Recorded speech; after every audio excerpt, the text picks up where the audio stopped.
Welcome, everybody, to the commemorative 1 year commentary of Suicide Squad.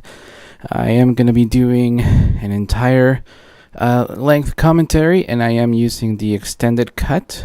After much trial and error with Flickster and WB All Access Movies, it's just me in front of a TV with a disc. I'll get into the digital stuff later, but we get a nice little logo of Belle Reve, which if you watch Smallville, the TV show, you kind of know what happens there. It's a maximum security prison. We get one of our protagonists right away. Deadshot, played by Will Smith. And if you've ever seen Workaholics, this guard is also a really nice comedic relief from that TV show.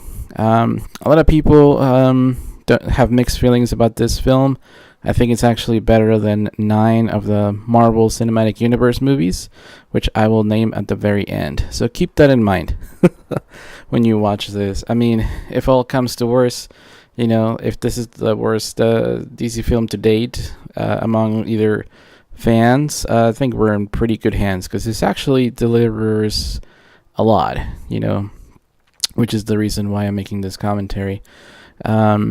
Strong performances, from the get-go from Will Smith, which I believe his son told him to quit acting because he would never do anything as good as this movie in this role, which is kind of nice, Perfect introduction to Harley Quinn with the perfect song, which you will be hearing a lot of the... I don't know, one of the greatest things about the casting, obviously, is also the casting of the soundtrack. This song in particular, If You Don't Own Me, is actually really popular now with the awesome TV show, The Handmaid's Tale, which I highly recommend.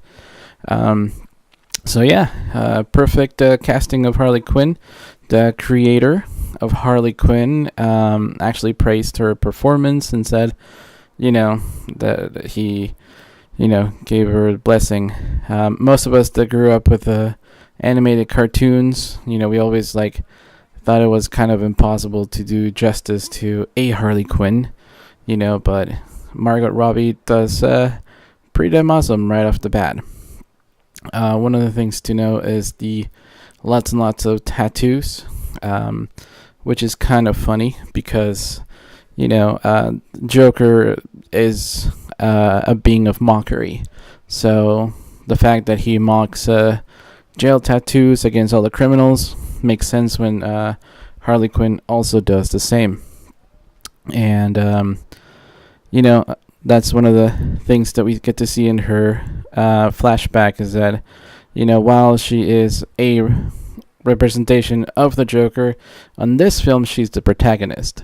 And one of the wonderful things is that, the Joker takes a back seat. Joker is the +1, and she is the other main protagonist of this film.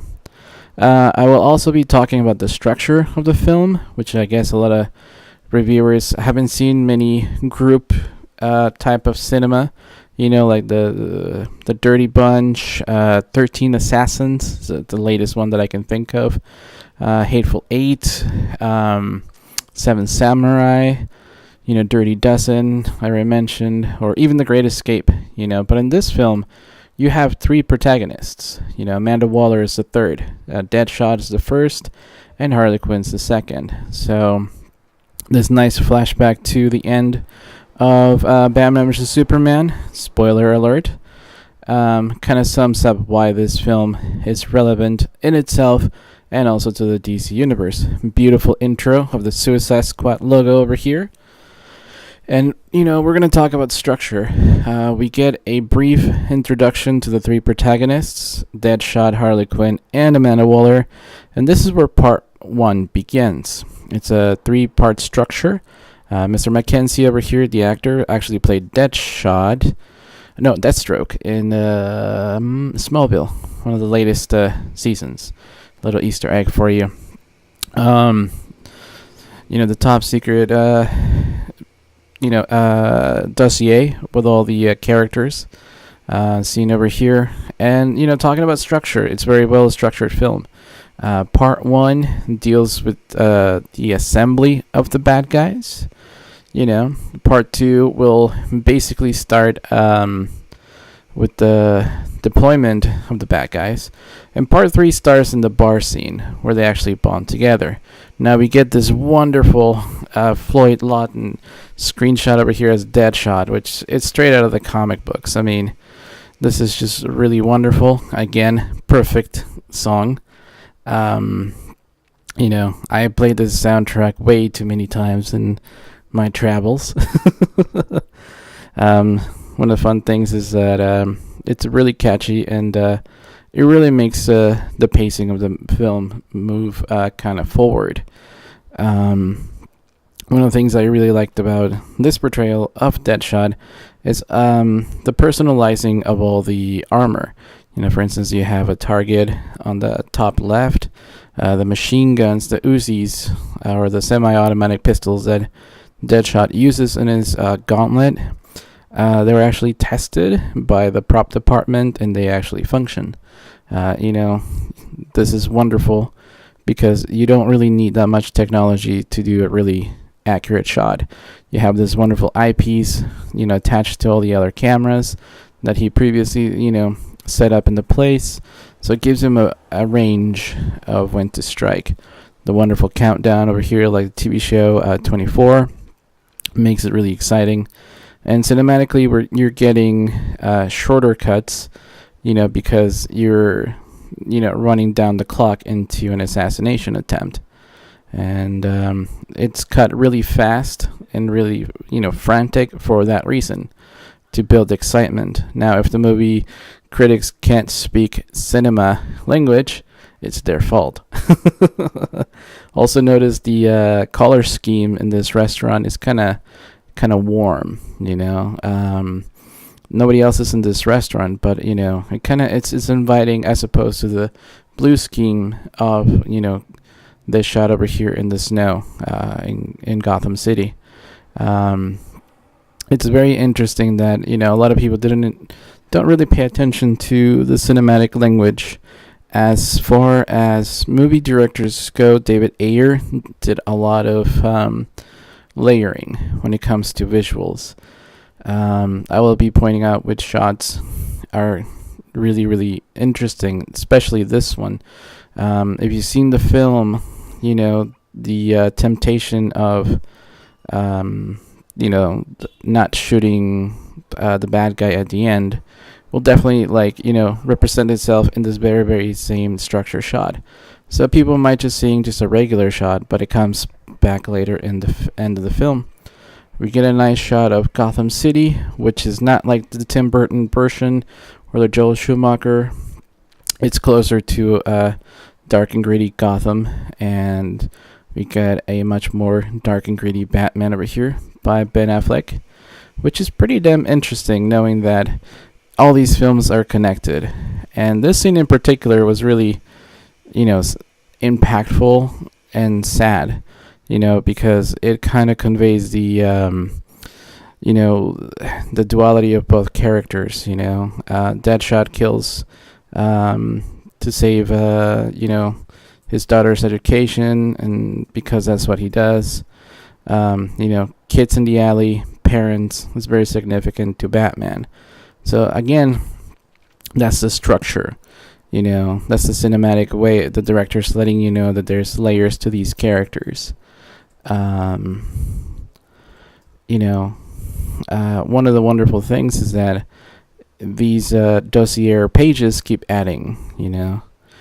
For instance, in this wonderful introduction to Harley Quinn, if you missed that little snippet in there, the death of Robin is seen in there as a little blurb.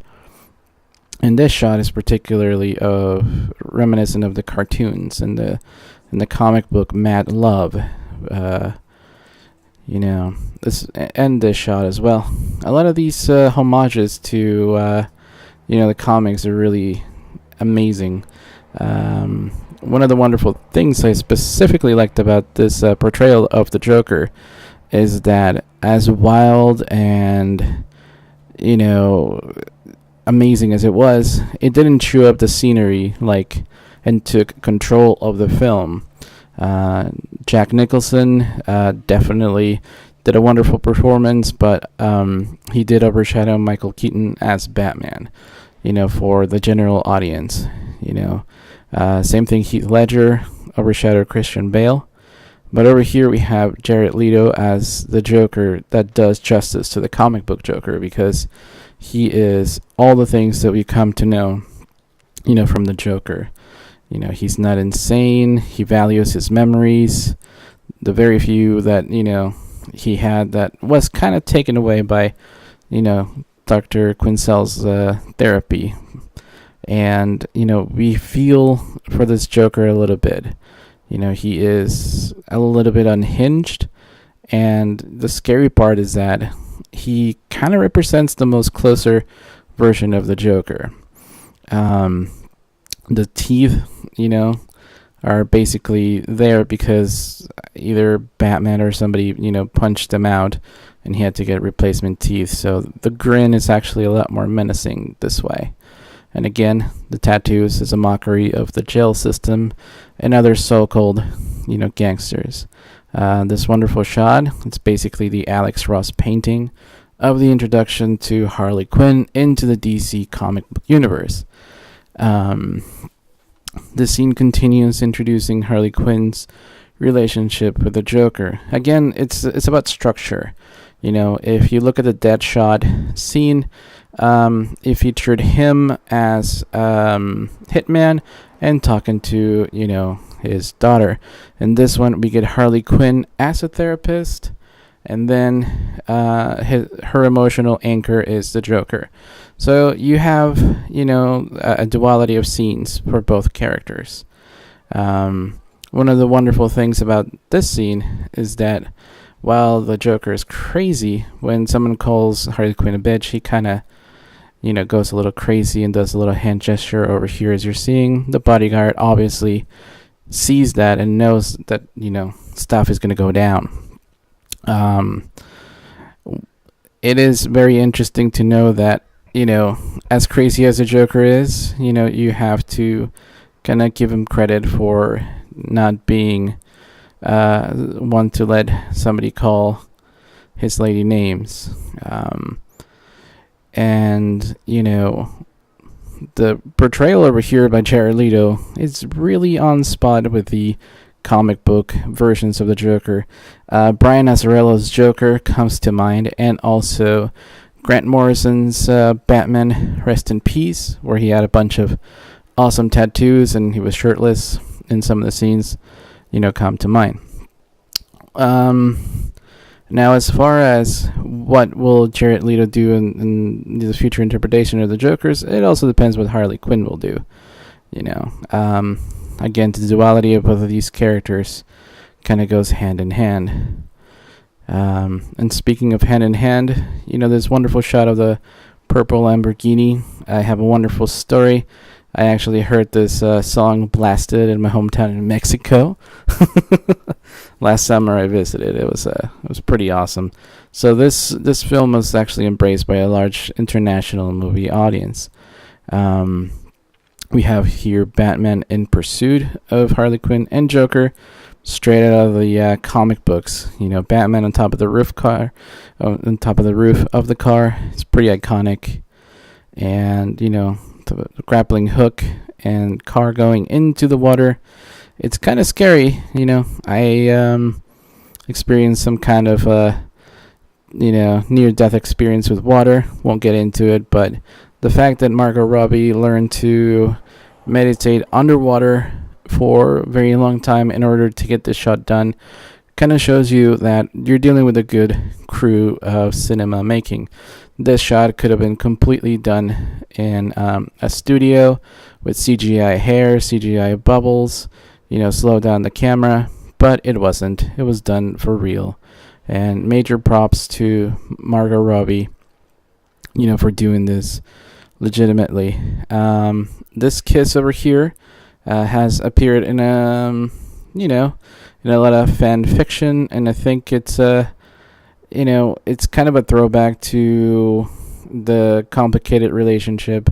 I know that in the cartoons, she kind of gives Batman like a hug or a high five. Now we move on to Captain Boomerang, who is described as kind of like a white trash from Australia, kind of a very rough around the edges, Aussie. And it's really nice to have him just be kind of discovered as soon as he steps into the U.S. and captured by the Flash. It's a very, very short introduction, but again, he's not a main protagonist. He's part of the crew. If you haven't seen many films like these, that there's a group effort, you need the protagonist and you need side characters. Diablo here is a wonderful side character that will, that the introduction doesn't make you think he's going to be that big of an impact, but that's the sly subtlety of filmmaking. You can't really expose your ace in the hole character with much braggadocio. You kind of have to have some surprises, which we will get more into. This shot of Killer Croc is straight out from the comics. In his first appearance, he kind of appeared as a man with a hat and a suit with that kind of features. And in the later comic books, you get to see him as a giant lizard. I know that Jim Lee did give him a tail and stuff like that, but this is a much more original version of Killer Croc. Here's the cameo by David Ayer as a security guard. And one of the nice things about this night shot is that kind of gives you the awesome glowing in the eyes that Killer Croc and Enchantress later on have. Very otherworldly characters. And again, look at the camera angles, how they kind of give you the POV of Killer Croc looking upwards, and feeling the emptiness of that cell. I know it's a lot of visual information that a lot of people might have taken for granted, if they went into this movie, listening to haters or critics, but there's a lot of substance in there. Speaking of substance, cut away to the steak. Very, very wonderful. And very badass here of Amanda Waller. She doesn't let something like, grossness get in the way of nutrition. And, poor Killer Croc, he's just, a victim of his appearance as opposed to, killing, a very reactionary, unfortunate circumstance. We have Dr. Moon over here. It appears to be like a South American, pyramid over here in an underground skull cave. We never get to know where this pyramid is located. If they had been pressure from the studio, they would have mentioned, some kind of Amazon Brazilian jungle, to kind of hint about the Amazons coming on in Wonder Woman. So it's kind of liberating that, you don't force things on this director or other directors.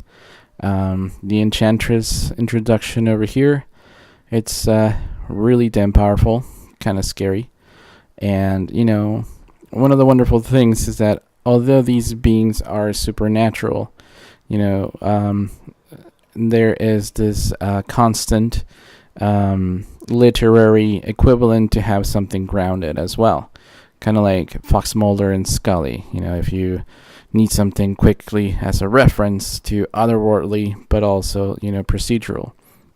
And the fact that, Amanda Waller has, a heart in a case kind of signifies that, although these beings are super powerful and, magic and all of it, there is something tangible to manipulate them. Case in point, Rick Flag, one of the original characters from the 1950s version of Suicide Squad. It was interesting that, Suicide Squad and the losers never did a like a crossover in the comics, but it would have been pretty damn cool to see both of them interact with each other. Rick Flag, they originally had Tom Hardy as Rick Flag, but because of the Revenant going into overscheduling, we have Keenan over here, and he does a great job too. He has that softness, that kind of makes him a little bit relatable. We cut to the Pentagon. It's funny because it's a pentagram. It's a 5-sided thing, and that's one of the subtle things that Enchantress, one of the symbols that she had in the bathtub.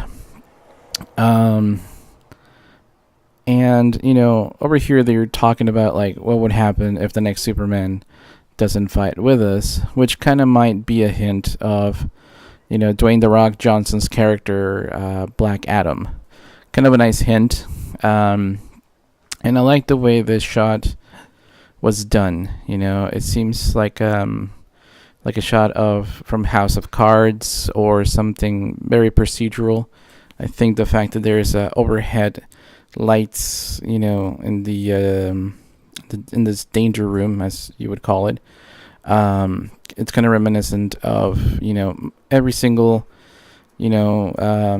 briefing room in the White House where something important goes down. So you kind of have this. You've seen this room in many other places prior, so it kind of gives you a grounded. There's even like some camera work that is kind of handheld. It's kind of like what TV does with like The Wire, 24, and things like this. And then you add the extra element. There is obviously no capes, that Enchantress wears. So this shot in particular with the hand comes up from below and Enchantress, shows up is pretty impactful. And, a well execution of creativity. There's like cinder, kind of glowing about her. There's a lot of smoke, a lot of earthiness, kind of very, very creepy, She is in shadows. And then, this wonderful line of "Go get it, girl." It's pretty damn awesome because Enchantress doesn't really want to. There's some hesitance of being someone's pawn. And then, it takes less than a second to get that. The secret dossier from another country. Which is pretty interesting because as soon as that thing hits the desk, any question of like, oh man, I don't know if we're going to do this, goes out the window. And the fact that these schematics are handwritten kind of gives you a paranoia of digitizing certain secrets, which is basically the dossier that Amanda Waller carries on herself at all times. She doesn't carry the dossier in the digital world because, of hacking. So we're getting a lot of visual cues that a lot of the average movie-going public might have missed, Also, the fact that Rick Flag feels really, strongly for Dr. Moon as a military person, in this room full of military people, kind of gives you an idea that, you're not supposed to get emotionally attached as a military person so that he becomes part of the others in this room. Wonderful shot of Deadshot looking out the window, which was in the preview, but it wasn't in the regular theatrical cut for length purposes.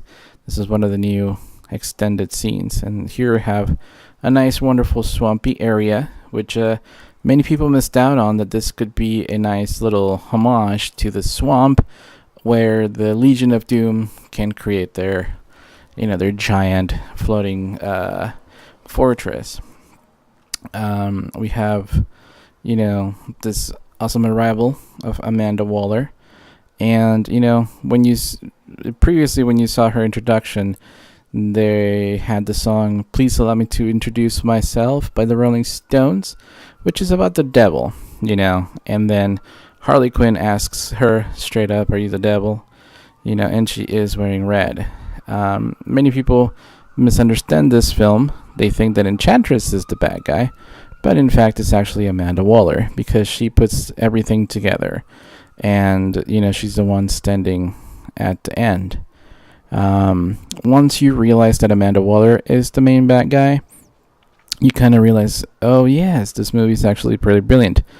People thought that the bad guy was Enchantress, and sure, she's the one that causes most of this disarray, but it is Amanda Waller who kind of orchestrates this and still manages to come away clean, as it were. We have a nice interaction here of Killer Croc and Rick Flag.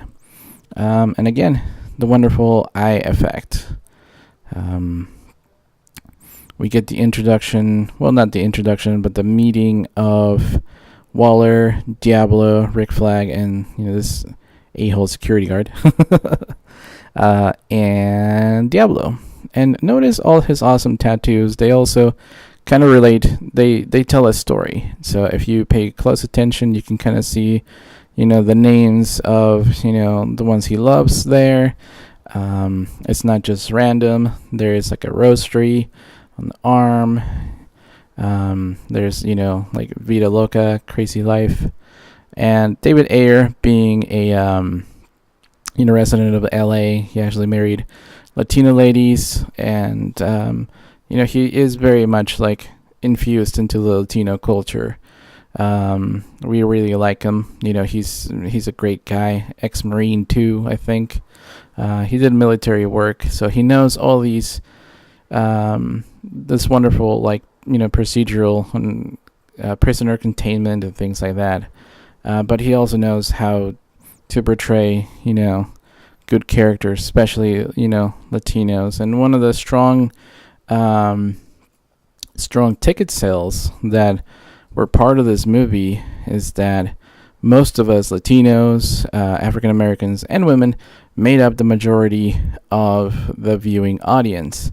I know that a lot of white dudes didn't really feel like they liked the movie because there isn't a white male dude protagonist other than Joker and Rick Flag, which are both plus ones to their ladies.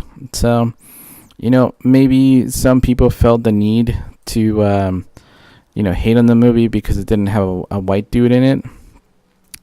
That, and also that they're not really used to a group movie.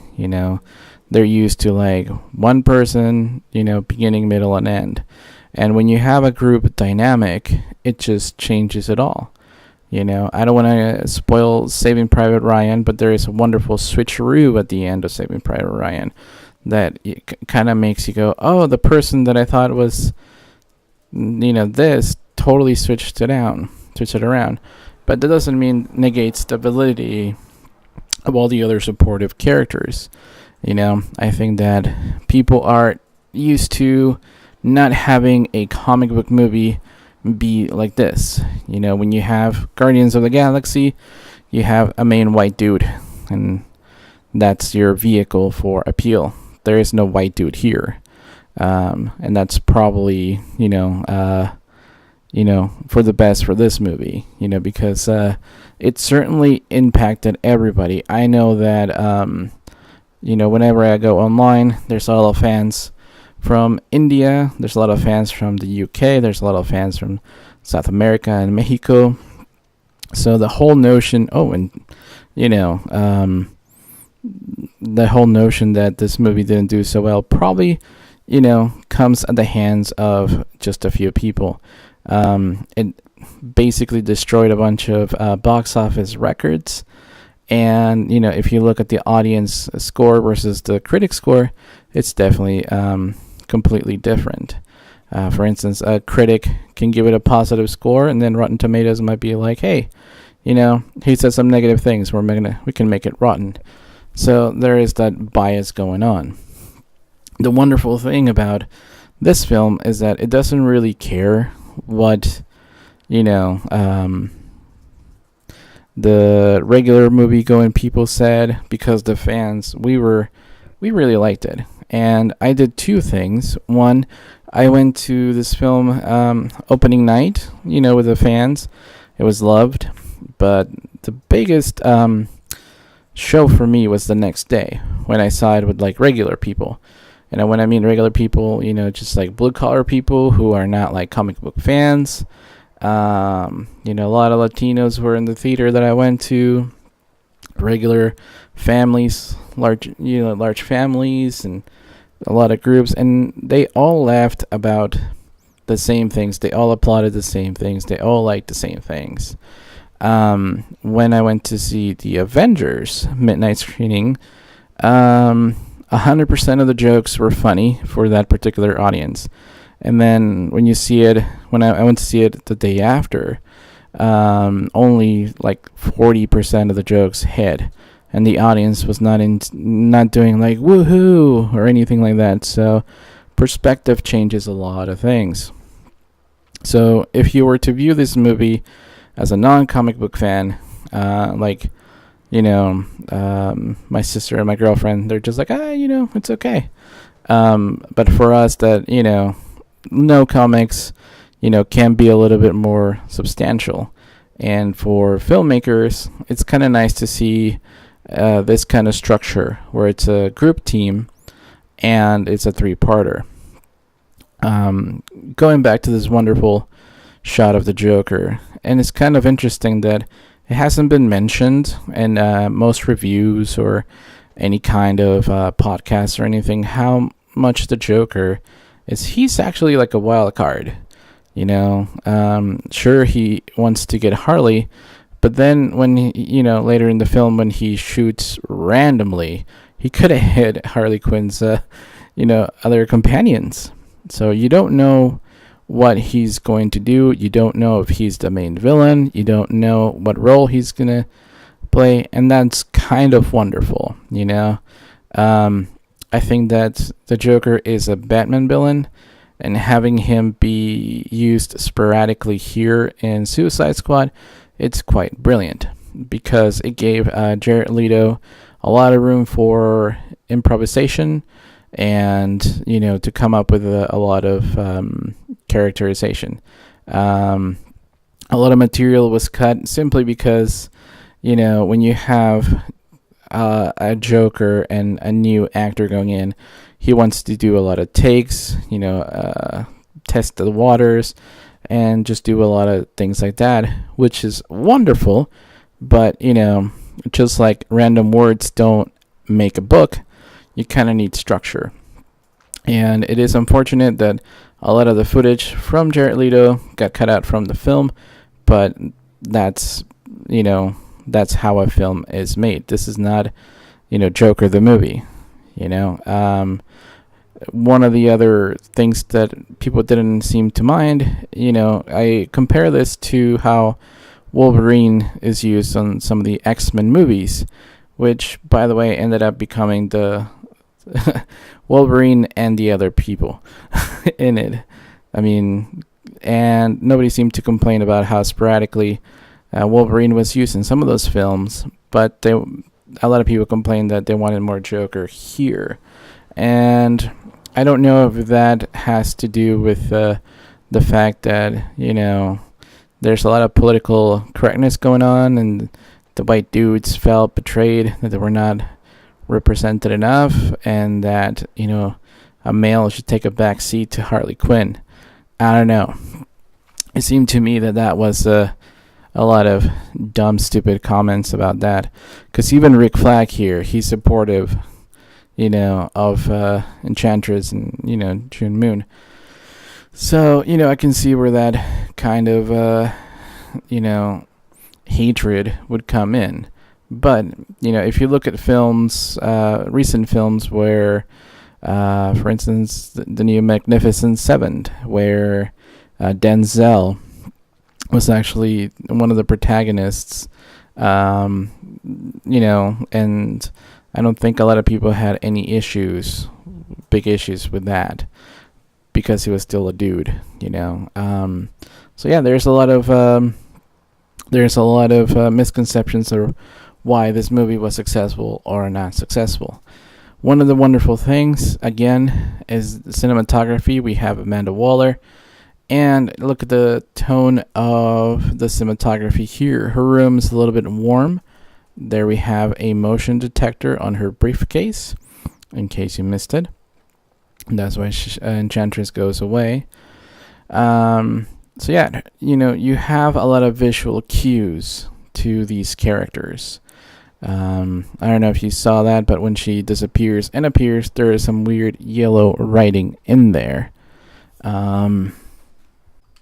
Alrighty, and we have a shocking shot over here where Enchantress takes a hold of a random person, which it's kind of nice to see, just like a random person in the subway, played by, an African American wearing a nice business suit. Again, it goes into its subtle representation, but it has a lot of great influences, So they're talking to each other here, Enchantress and her brother, which, if I am not mistaken, is Incubus in this portrayal. They're talking about how the humans no longer worship gods. Again, a reference to, Ares from Wonder Woman. It definitely paved the way for people to accept the supernatural stuff. We cut back to the apartment that is lit in warm colors. So again, I hope that people pay attention to how, usually warm colors in cinema, like the yellows and oranges, kind of signify, like a comfort zone for the main protagonist or the people on screen, as opposed to blue and dark green kind of gives hint of coldness and somewhat of a discomfort.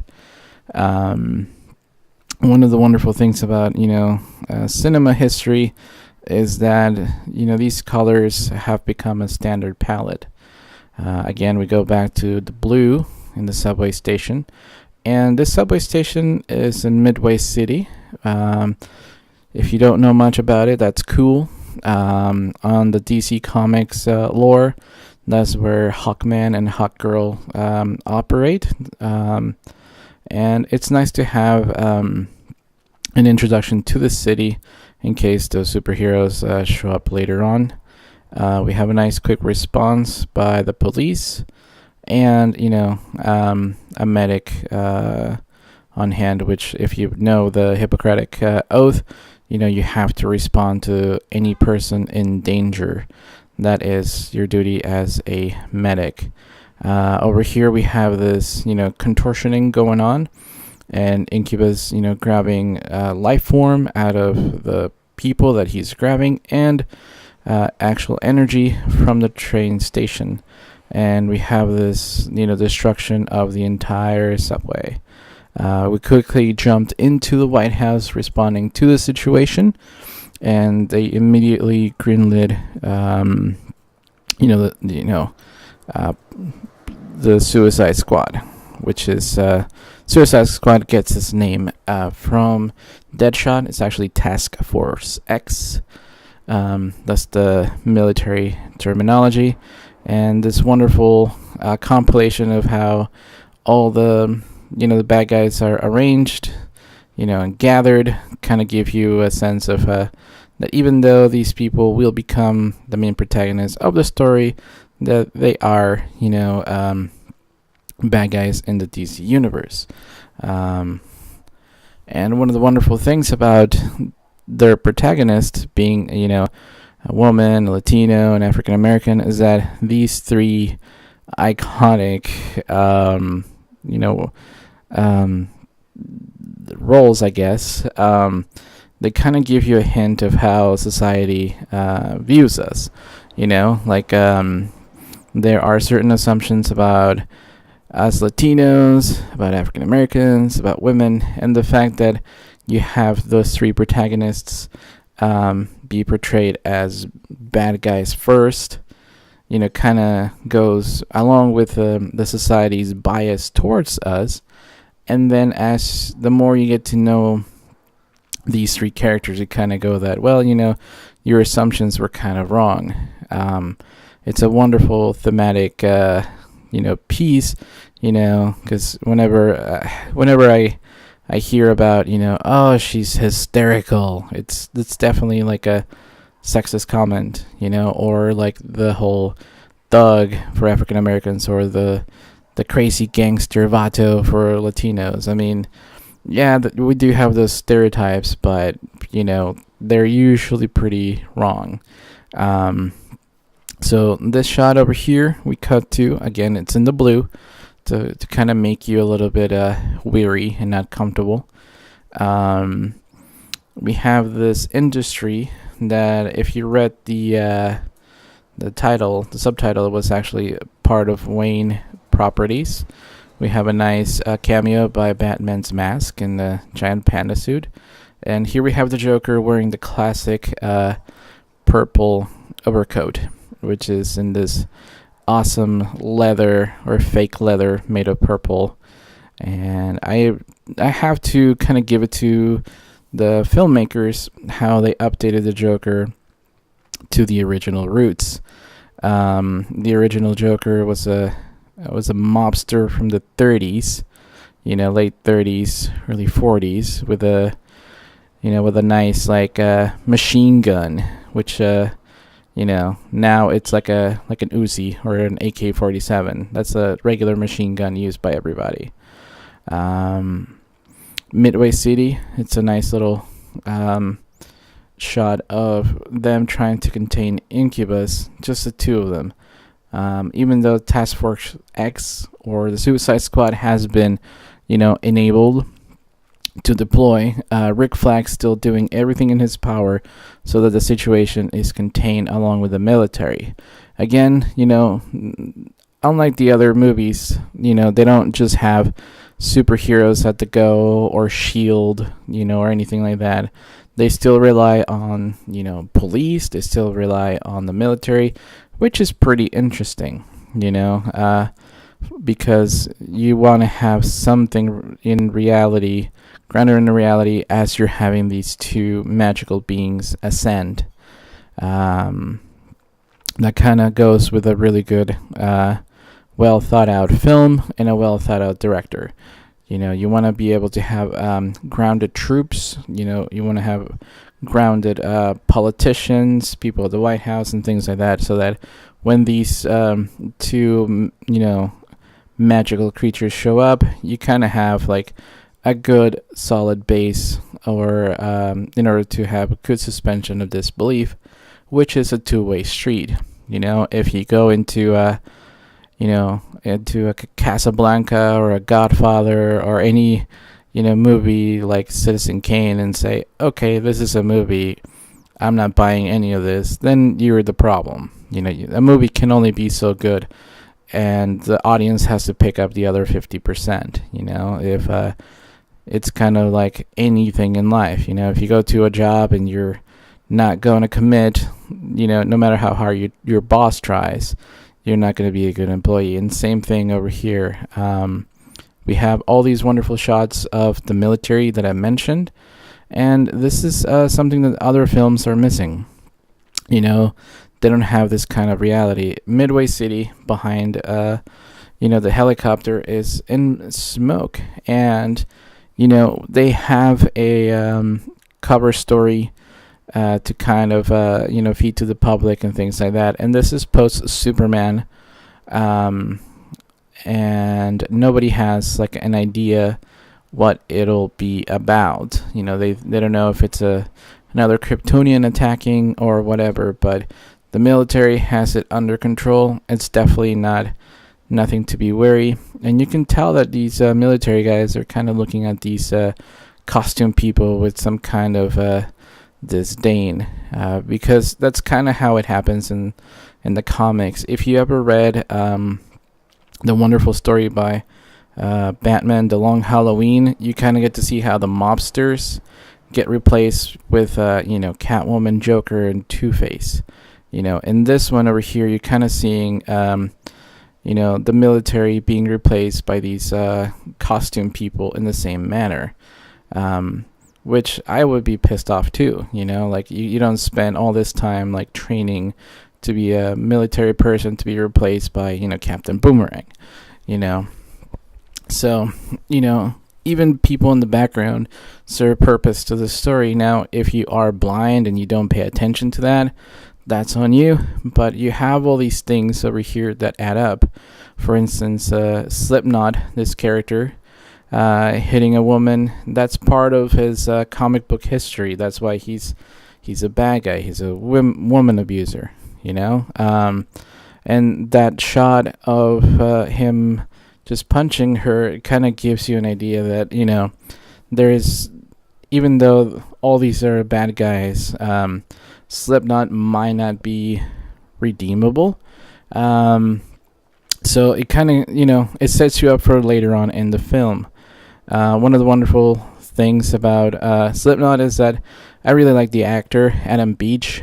If you haven't seen him in other movies, go ahead and rent Smoke Signals. It'll open your eyes to the wonderful performance that this actor has.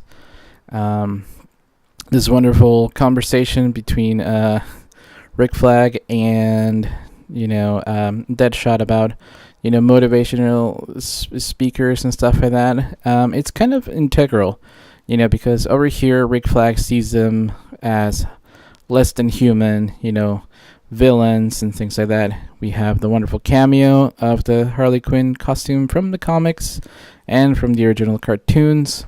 We get to see their gear, how much detail goes into it, and everybody has their own personalized clothing or weapons. This gun that has love and hate scribed into it, it's pretty symbolic, because a weapon can do that. A weapon can be used for hate, whether it's a hate crime or not, but you can use it to murder people, but you can also use it to, defend yourself. The duality of, people with superpowers or super abilities, Again, very subtle things that, make all these movies kind of come to life. The scene where Margot Robbie is getting dressed, interesting to know that at first she was really happy adding more tattoos to her character, but then she was like, oh crap, I'm going to have to do this every time we film. So, big kudos to her. She chose the kind of tattoos that she wanted.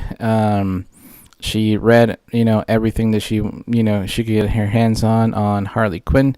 And a lot of the actors had a lot of input on their characters. Now, this might piss off comic book fans, but this is how films get done, You can hire people and, ask them to do less or ask them to do more. One of the wonderful things about, David Ayer is that he created a giant collaboration with the actors, and everybody in this film seemed to get along really well. They even got tattoos with each other, that were made by Margot Robbie herself, which is kind of cool because it shows you that the camaraderie is also on screen. We have Amanda Waller, who, even though was not part of that camaraderie, when she was on set, she kind of had this outsider, and she commanded a lot of respect from the entire Suicide Squad team. Again, look at the contrast. The team of the Suicide Squad is in broad daylight, kind of lightly warm color, and Amanda Waller is in blue. So again, the contrast. One of the wonderful things about Rick Flag's shirt over here, it's a little bit orangey. Well, not orangey, but a little bit yellowish, and it kind of goes back to his original shirts from the 50s comics. It's a nice little nod, but, it matters. A late addition over here, we have Katana, rounding up the cast members. And we get a nice little introduction here to her. And if people are kind of uneasy to have an introduction this late into the film, this stuff happens all the time, you do meet characters on all these films that are group-based, pretty much later on. I don't think this character being introduced so late into the game is a sign of a weak plot, but more like, the fact that Rick Flag needs to have some other person with power, to contain these villains, as are portrayed. This person, Katana, could have also been played by Deathstroke, who's kind of an assassin in the DC universe, or things like that. We have a shot of the Joker in a really, well placed vehicle in Midway City, so that kind of tells you that he's already in there waiting for her.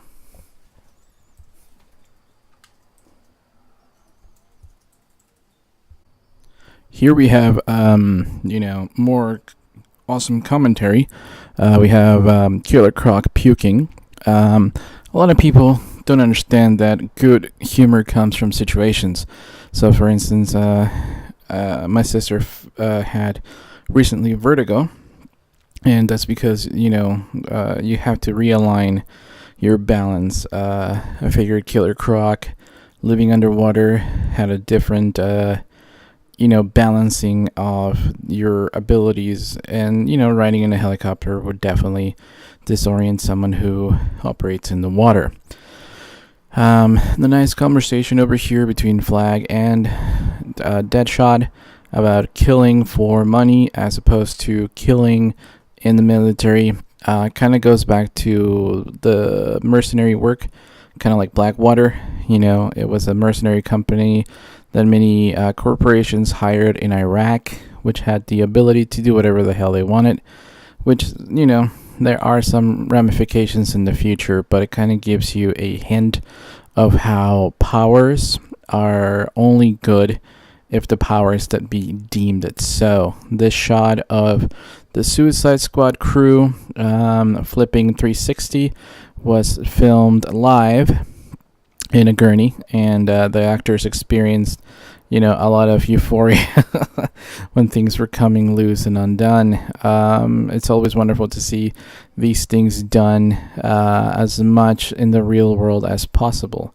And speaking of real world, most of these background men in the military are ex-military stunt doubles and things like that have prior military expertise, kind of like David Ayer, and they kind of bring a realism to how these teams would operate, how you handle the gun, how you walk, how you deploy your posts and things like that.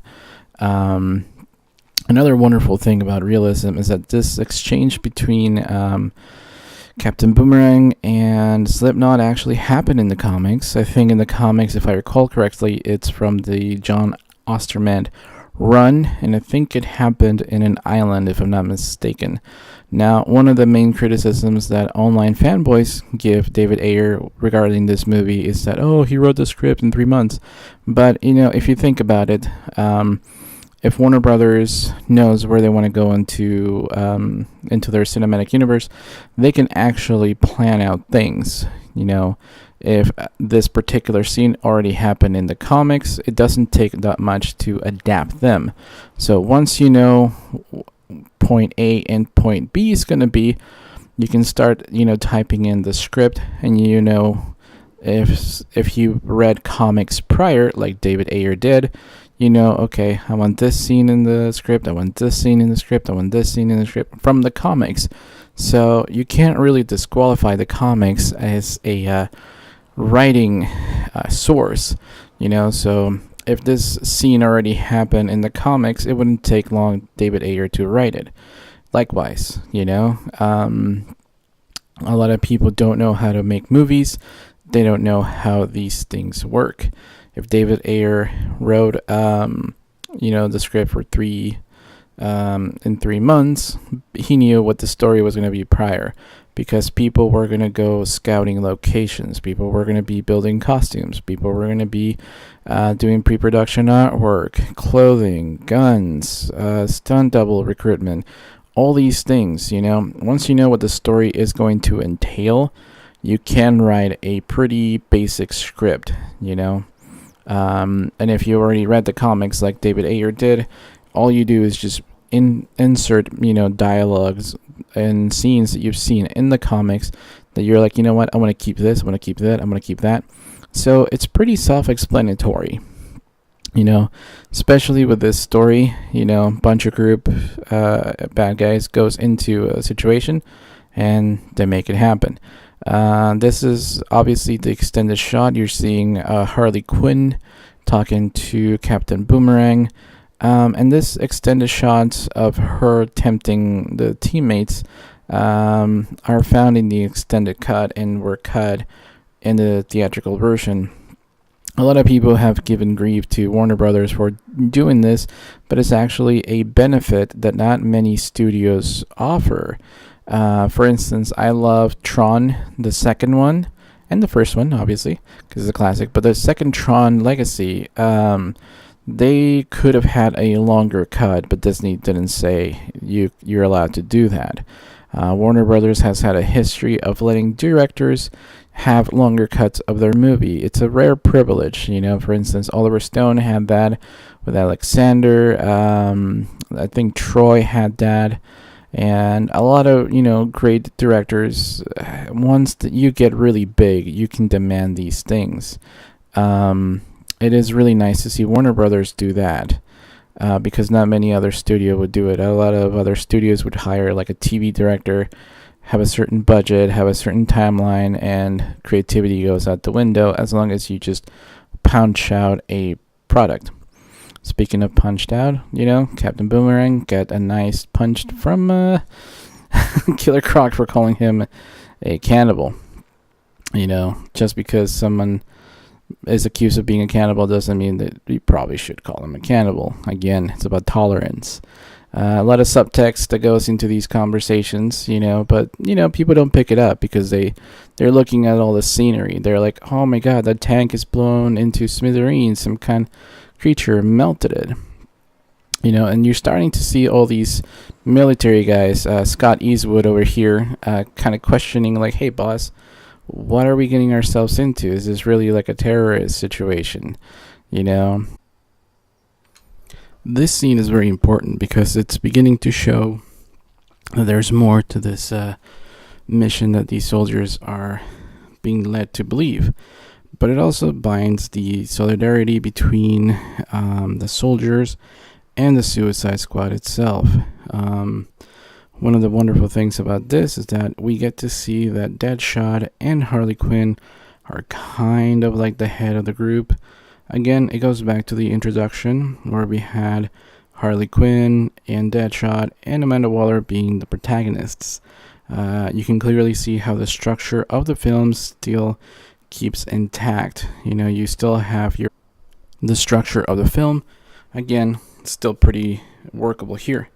I really enjoy how these creatures are kind of portrayed. They have like eyes or some kind of protrusions, kind of like a blackberry or something like that. And they look kind of hideous. You can immediately tell that they used to be human, but now there's something else. One of the things that happen here is that you start to see how both the military guys and the Suicide Squad here are trying to deal with the situation differently. We have a good characterization of all these side characters, including, Captain Boomerang taking a sip of beer, Diablo not wanting to engage in violence, and, these military guys are still trying to protect Rick Flag and carry out the order. Katana goes to attack, pretty nicely, so it fits her role. Harley Quinn has the gun. Once she ran out of bullets quickly, she switches to the bat. Again, these are all nice characteristics of the bad guys. You have Killer Croc, throwing people, maiming them. Diablo just kind of turns his back literally on the battle. Pretty awesome shot right there. Once the beer gets thrown into the out of the hand of Captain Boomerang, then he's like, okay, things are happening. I'm gonna pull my knives and go a little crazy over here. Again, it fits the character. The little pink pony comes out of the jacket. Again, fits the character. Rick Flag dealing with multiple enemies, and then he gets overwhelmed here. The fact that Deadshot, tells Harley to help out Rick Flag because, if they don't, they're going to die. I like her smile over here because she's still kind of like, hey, F this guy, right? But then Deadshot's like, no, we got to help him out. He dies, we die. Scott Eastwood over here, he's very loyal to Rick Flag. And, again, side characters are actually performing the way they should. You have this big burly guy with a bazooka. Again, big burly guy in the form of Killer Croc, tearing bad guys apart. And then this wonderful scene, which I guess a lot of cinematic people might see like as a classic. I definitely see it. A lot of comic book movies never hit this sweet spot. They don't have something that is iconic and in cinema. And this shot in particular of Will Smith being the best marksman in this universe is really amazing. It actually comes off of the screen executed really well. The music swells up, and his accuracy is tremendous. A lot of these movies need to hit that high note. I can recall Sam Raimi's Spider-Man 2, having that nice montage of, sunshine walk, that thing where he gave up his powers and he was really, really cool. That thing is amazing. So we tend to have those kind of moments here and there. And I appreciate it as a film enthusiast. Here we have the fire that Diablo showed us. It showed some kind of being there. So that's going to come really important, into play later on, quite simply because, it's a hint of things to come. I like the dynamic that the film structure is going over here. I like how it's blending together. They're being less antagonizing with one another. I mean, yeah, Rick Flag's still getting crap from all these guys, but at least, there is a conversation going on of like, hey, we should be together. And when, Scott Eastwood and the guys are kind of like, man, gotta do this, it's starting to change the dynamic. And you can see in the way they act, how the cameras are positioned, that something's starting to change in the mission. The army guys are no longer like complete 100% loyal. They're kind of like, hey man, what are we doing here? This is weird. We need more intel.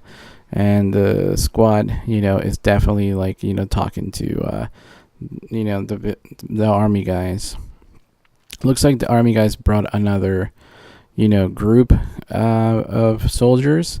And the other groups here is being kind of sacrificed over to Enchantress, and turning into these other beings that are kind of, gooey on the outside. I like the homage to all the eyeballs in her headdress and all the eyeballs that they have.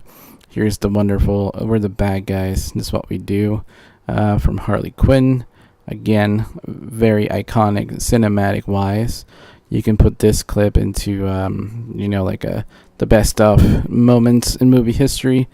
Smiley face, nice nod to, the Watchmen. And then you have, little kid's outfit that reminds Deadshot of his daughter. And again, you're kind of softening up these characters. Their motives are becoming exposed.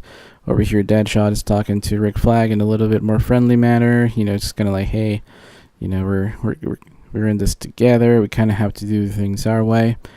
And it's nice because we have the camera movement of, from left to right. And even when we change the shot, the camera is still following them. Kind of gives you a cinematic hint of like, these two are moving in unison. Again, it's a very small directorial decision to have it this way, But if you're like an amateur movie director, you won't pick it up. Or if you do television, you're not bound to do this because you have to have a steady cam, or like a lot of focus and things like that. So again, I like some of these changes in camera focus. I like the fact that we get to see the building, the objective lit up in the background with the yellow. These are just cinematic decisions that as a director you kind of choose. This scene was not in the theatrical cut. We have a wonderful flashback of Joker and Harley Quinn. She is still Quincell. I like the little hand that Joker does, like, ugh, this girl again. And again, it kind of empowers her a little bit more. The fact that, we have this scene where, Margot Robbie did a lot of stunt work. She literally stops the car dead on its tracks. This shot reminds me of... Obviously, this is a new scene that was not in the theatrical. So here we get to see the exchange. That it's kind of emotional. Quite simply because it kind of gives us more into the psyche of the characters. For instance, we don't see any flashbacks from the other two protagonists, either Waller or Deadshot. Deadshot is established already as a good person, because he's basically doing this life for his daughter. And one of the reasons why Harley Quinn has these flashbacks is because through the camaraderie that is building in Suicide Squad, she's kind of like weaving in her past psyche into something new. So for instance, that's why she's the only one that has the flashbacks. Amanda Waller is definitely not going to change after this whole situation. Deadshot, he's kind of a good person, at the beginning, and he's, still pretty much the same. The only thing that changed was that these two, Waller and Deadshot, they just learn, to rely on others, for their means, because Amanda Waller at the end relies on Batman. One of the coolest things about these extra scenes, for instance, we get more of Harley Quinn kind of, teasing everybody in the crew. It gives us more time to get to know the characters, and one of the things that most of the audiences, they felt a little bit off when they saw this in the movies because it moved kind of quickly, and with this extended, piece, it moves a little bit slower, and we get a chance to know more of the characters. I kind of compare this to other group movies, like I mentioned before, Dirty Dozen, Magnificent Seven, obviously Seven Samurai, other movies like that where there's a lot of groups, and we have a very nice interweaving of characters. So for instance, Deadshot is kind of befriending Rick Flag, and over here Harley Quinn, is interacting with the other group. It's interesting that at the end everybody comes together. One of the nice things is that the group is very diverse. That's definitely a plus. And people bring their A game, whether they are a seasoned actor like Will Smith, or this actress playing Katana. She's brand new to the film industry, and she kind of just owned the role and stepped up to the plate, not even afraid of Harley Quinn.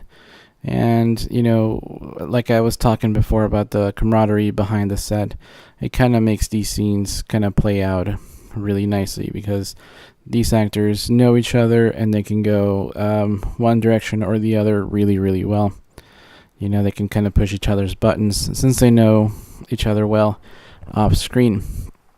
So one of the wonderful things about the cinematography here is that, they are being lit by the stores, and it's interesting because there's no one else. The streets are deserted and they look beautifully lit.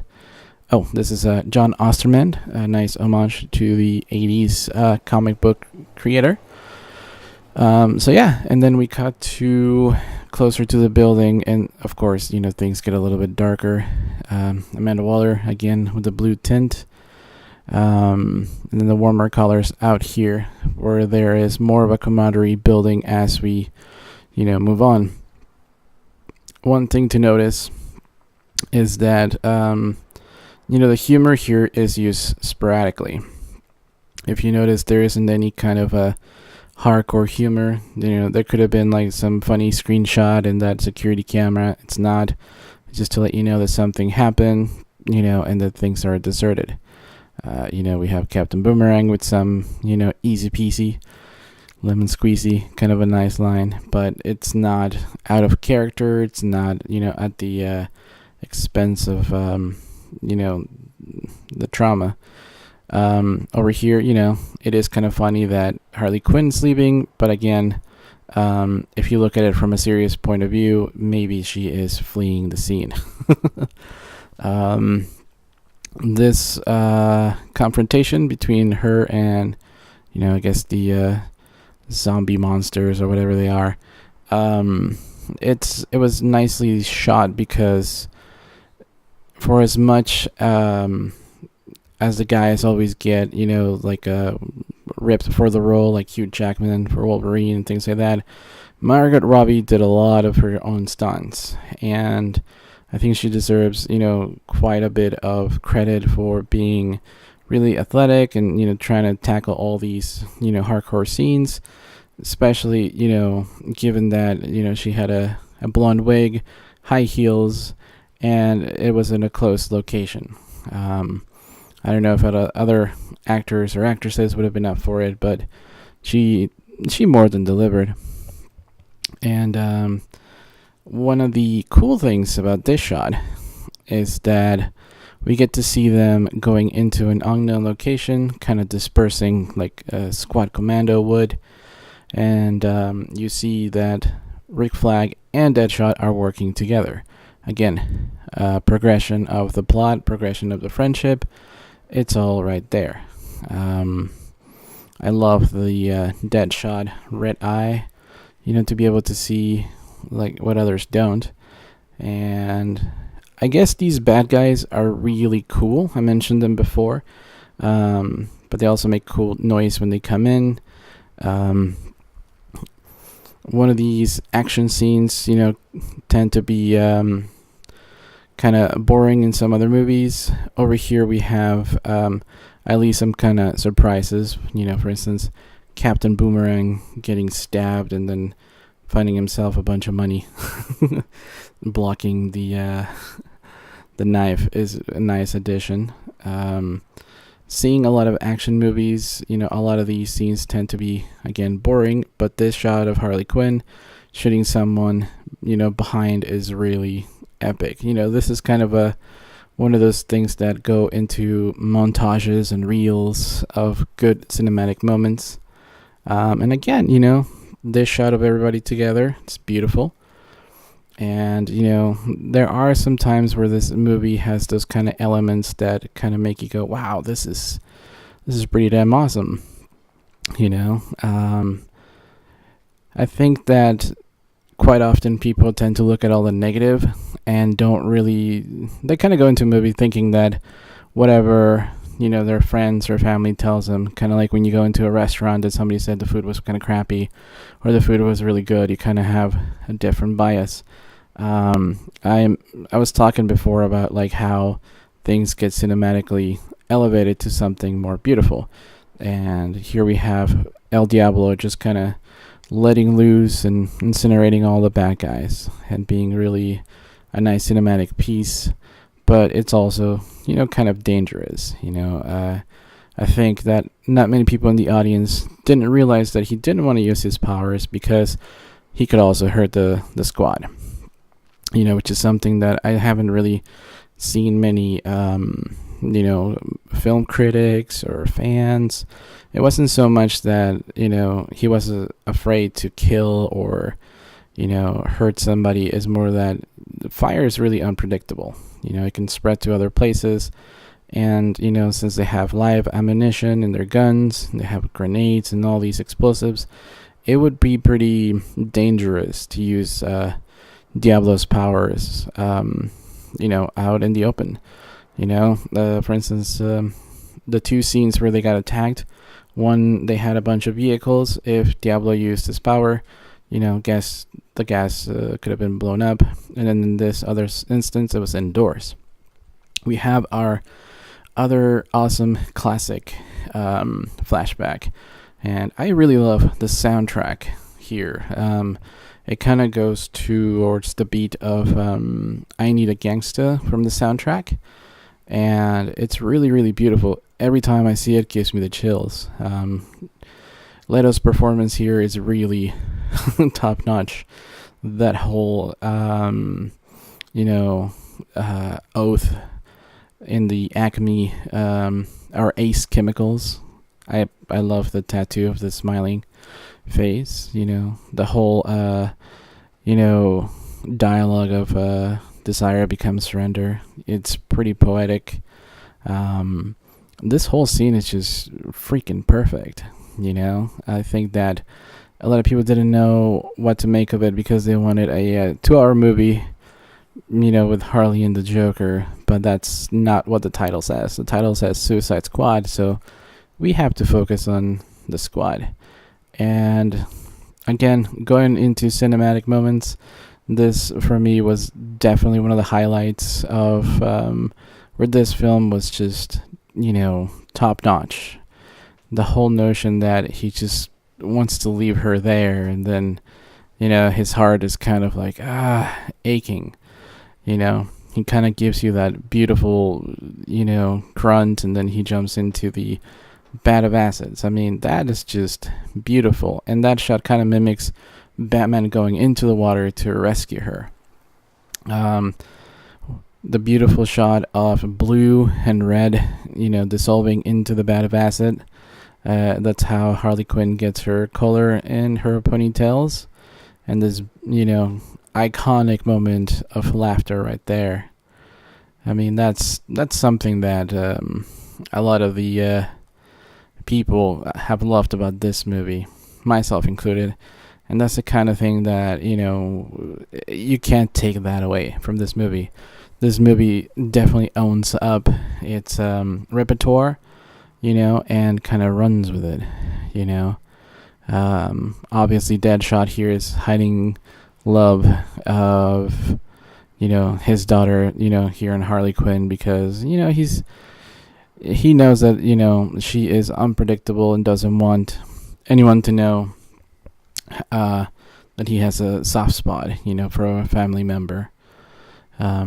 It's interesting to know how the military guys go on one door and then the bad guys are told to stay put over here. Even though the team is united, once the presence of Waller comes into play, it starts to disrupt their camaraderie. Again, it's very subtle, but it's all in the screen for you guys. I don't really know what to say except that maybe being a fan of cinema, I've been able to learn a few things here and there. Notice the pizza, the Diet Cokes. These people have been in this room for a while. And, they've been working around the clock with Amanda Waller, trying to, get a hold of the situation and things like that. The exchange between Rick Flag and Amanda Waller kind of gives you that struggle of power. Deadshot coming in, kind of being in shock of who the person they were rescuing. It's kind of like, well, yeah, it makes sense that Amanda Waller would be that, the BIP that needed to be rescued.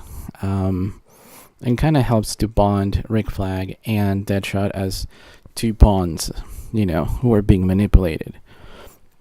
One of the coolest things is that every scene that comes into this movie is about the squad.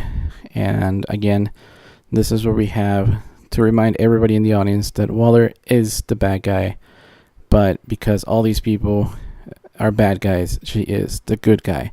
Again, it's a very weird dynamic, you know, and that's gangsta. I love that. I just really love it. And, Rick Flag is just like, ugh, I guess I'm doing this after all. I really, like how the warm colors are coming in through the window, and that's because there's a giant fire across the street. But color theory and color tones in cinema are kind of they go hand in hand. Sometimes it's used very well done. Sometimes people have to be reminded that nothing exists. Kind of like if you have a conversation between two people and one person's looking towards the right and the other one towards the left, you want to keep that dynamic without messing it too much with another camera angle, or if you cut to other action, make sure that the action is facing the eye orientation of the actors. I mean, there are all these rules in cinema, and a lot of people, with the invention of Netflix, they've gotten lazy. They just want to keep the story going forward. They don't really care. It has become really episodic. So a lot of these kind of symbolisms kind of go over their heads, and they don't really do much for them.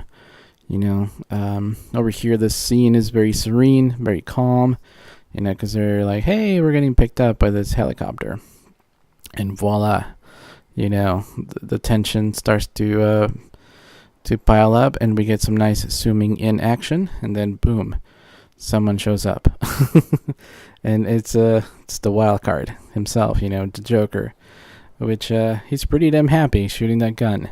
Definitely reminds me of, Mark Hamill and his Tommy gun, from the cartoons, and the original Joker with the, the same gun, like the 1930s and 40s mobsters,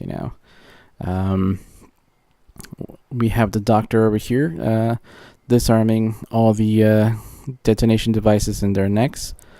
And this is kind of a, the catalyst of part 2. This is where the temptation of the group to separate and each of them going into their own way is it's coming to an end. The fact that Harley Quinn is the one who gets somebody to come in and sweep her off her feet, literally. It's no laughing matter, actually, because if you know about DC Comics, that the Joker's very well connected, really powerful. Someone like Deadshot has powerful clients, but they won't go out of their way to help him. So he has to make the deals that he can. Same goes for Killer Croc, and Diablo. They don't really have many useful bad guys. Captain Boomerang is brand new to the scene, but if he was friends with the rogue gallery of the Flash, maybe they can help him out.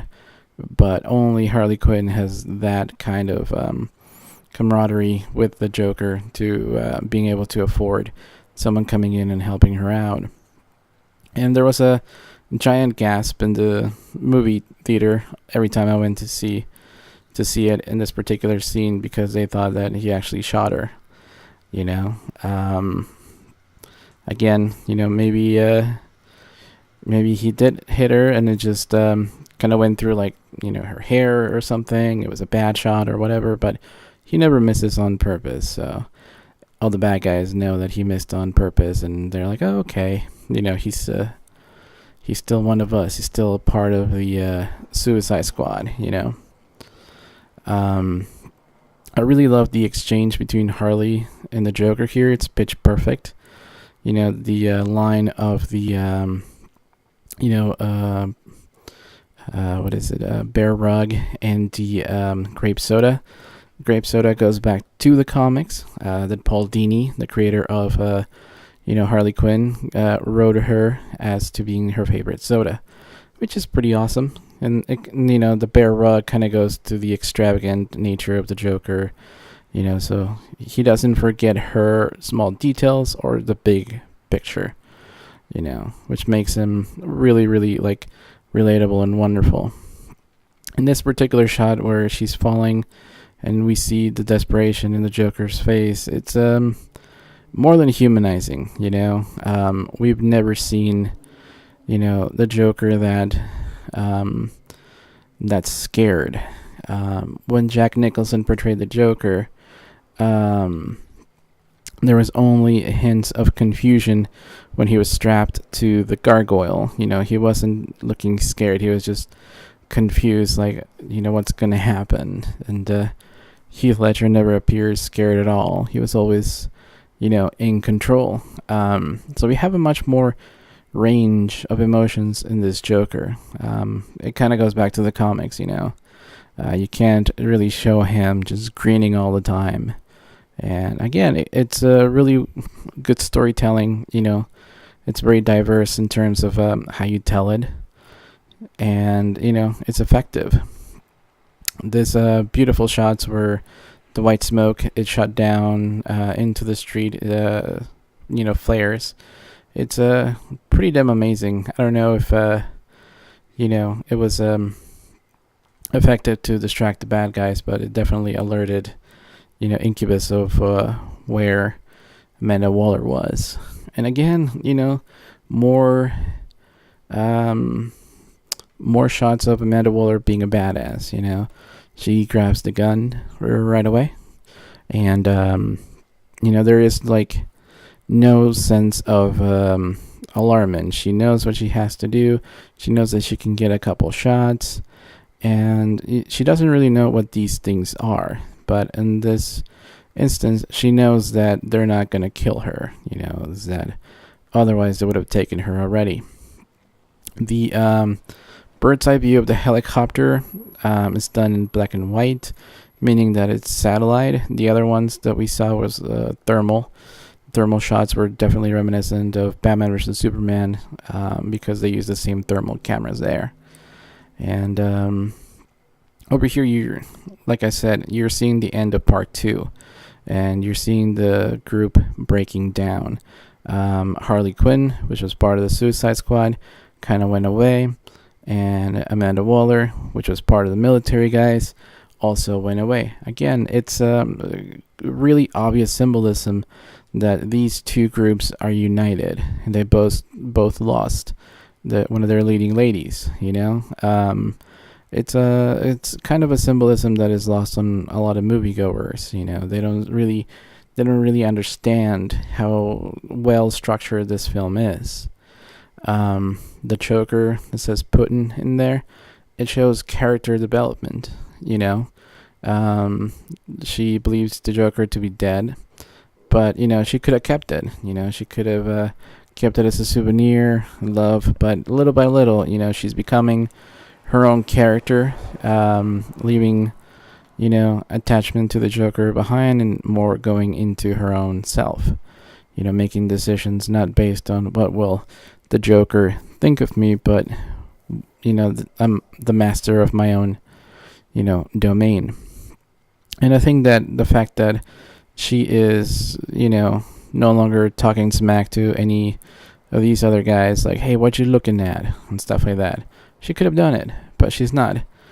She's starting to see that there's more good people out there than just the Joker, which was, the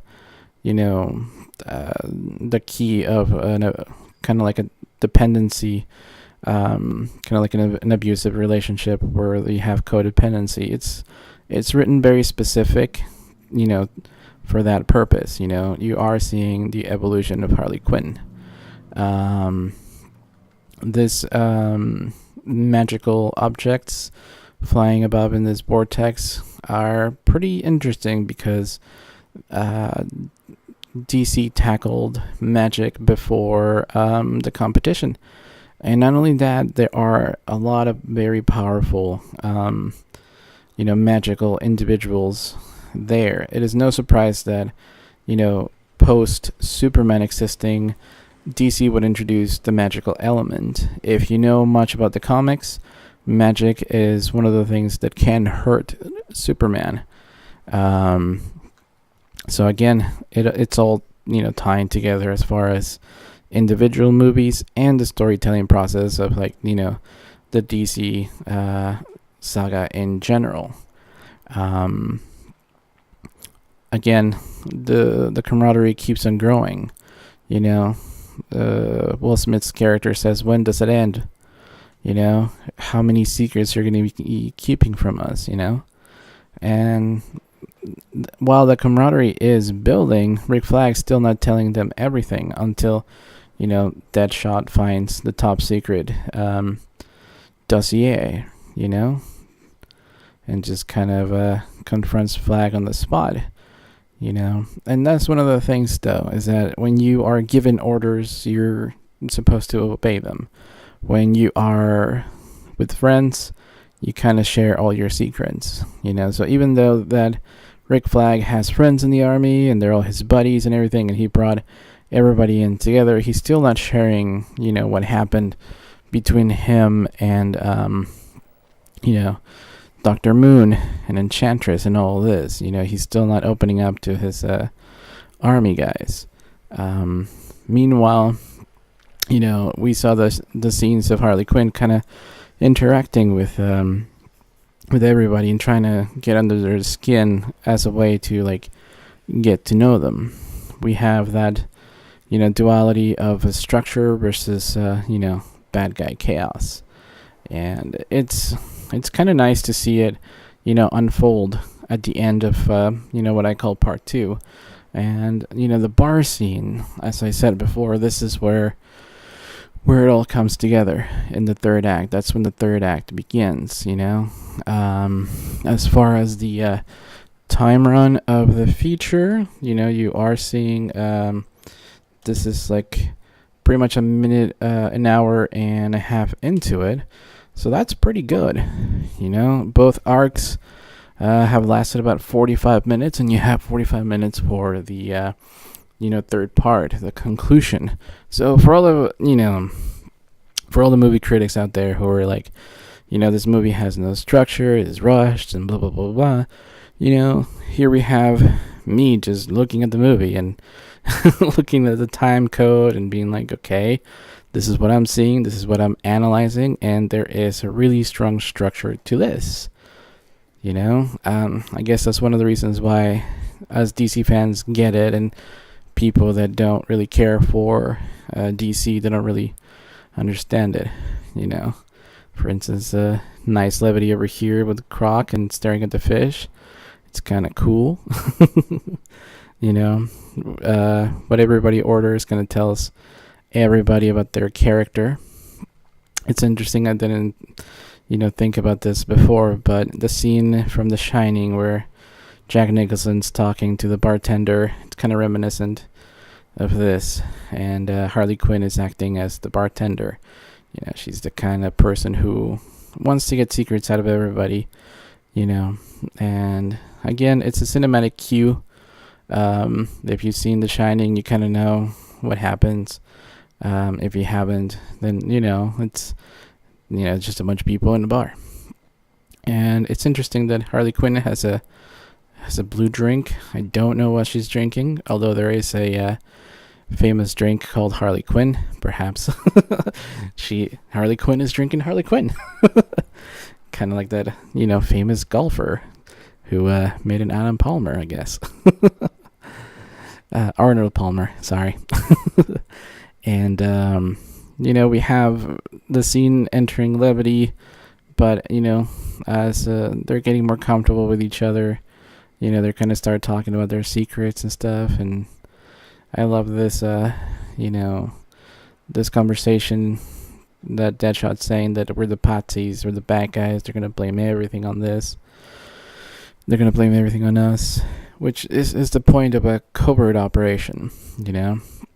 Some fanboy said that I wanted to see Suicide Squad be part of a Black Ops covert op, and that's exactly what happens here. We have Diablo kind of stepping up into the conversation, you know, talking about the reality of being a bad guy, you know, and then, you know, this is the beauty of this, you know, Diablo hasn't really been in the forefront of this group until this very scene, and it makes sense that it comes at the third act, because the movie is called Suicide Squad.